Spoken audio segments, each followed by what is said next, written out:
আজকে তো নন্দ উৎসব, তাই মা দেখো সকাল 10টার মধ্যেই ভোগ রান্না করতে বসে গেছে। আর মার অনেক কিছু হয়েও গেছে, এই পায়েস হচ্ছে, ডাল হয়ে গেছে, চাটনি হয়ে গেছে, 7 রকমের ভাজার মধ্যে বেগুন ভাজাও হয়ে গেছে, আরও কিছুটা বাকি আছে। আর এরই মাঝে বাবার সাথে আমি চলে যাচ্ছি স্পেশাল একজনের সাথে দেখা করতে। এই যে ইনি হচ্ছেন সেই স্পেশাল ব্যক্তি যার সাথে আমি দেখা করতে এসেছি। ওনার বয়স মাত্র 2 মাস, আমার কাকাতো বোনের ছেলে। তো ওর সাথে তো আমার আগে দেখা হয়নি, তা আমি বেশ ভাবলাম যে এসেছি যখন দেখা করে যাই। আর দেখো কত চটকাচ্ছি, কত আদর করছি, কিছুতেই উঠছে না। আর বাড়ি এসে দেখছি আমাদের গপু সোনাও রেডি হয়ে বসে আছে। আমার মা কি সুন্দর করে 2 গপু সোনাকে সাজিয়েছে দেখেছো?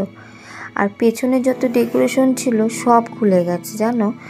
তাই ভাবলাম যে এই ফুলগুলোকে যদি গপু সোনাদের চারপাশে সাজিয়ে দিই পেঁচিয়ে পেঁচিয়ে, তাহলে মনে হবে ফুলের মধ্যেই বসে আছে। কি ভালো লাগছে না দেখতে, দুজনকে ভীষণ সুন্দর লাগছে।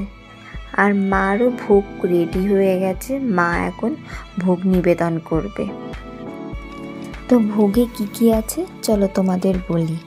অন্ন, পোলাও, 7 রকমের ভাজা, শাক, ডাল, পনির, চাটনি, পরমান্ন, মিষ্টি আর অনেকগুলো চকলেট আর 1 গ্লাস জল।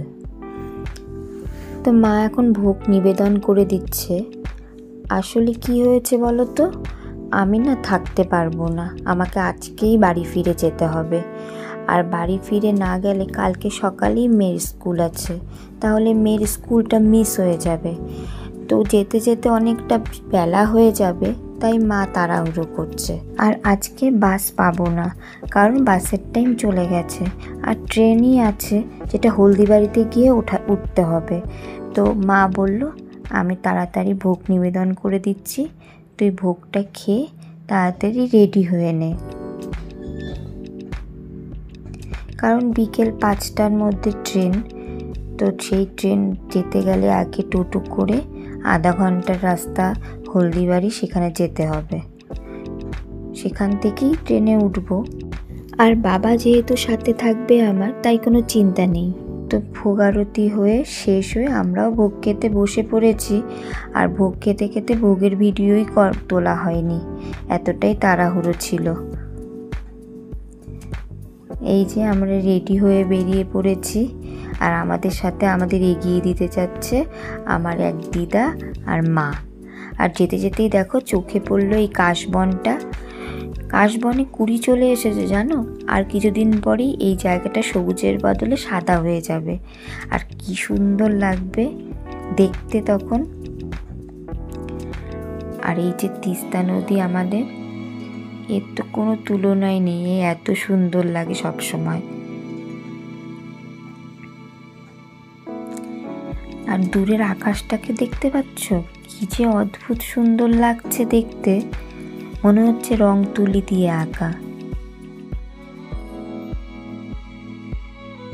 তো চলে এসেছি স্টেশনে, আর ট্রেনে উঠে গেছি। আজকে জানো তো প্যাসেঞ্জার ট্রেনটাও নেই, 1 ঘন্টা আমাদের স্টেশনে বসে থাকতে হলো।